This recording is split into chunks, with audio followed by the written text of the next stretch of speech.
Oli myös tehty hiuskarvan varassa. Ja se oli mielekäs produktio. Mä tiedän ton katseen. Koska sä sit tuut takas? Ei siinä pitäisi kauan mennä. Tehdään sit vaikuttaa hyvää ruokaa, kun mä tuun. Krisse. Ei nyt kerkee. Kis.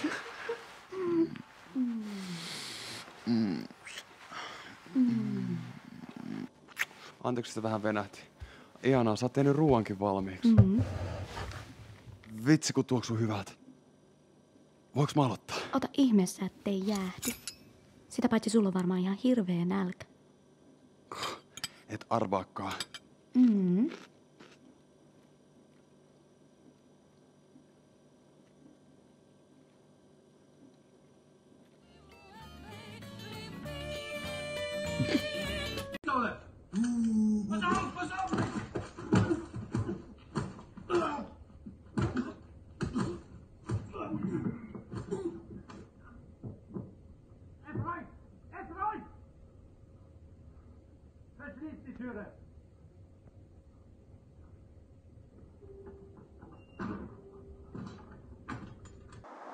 Jotain uutta.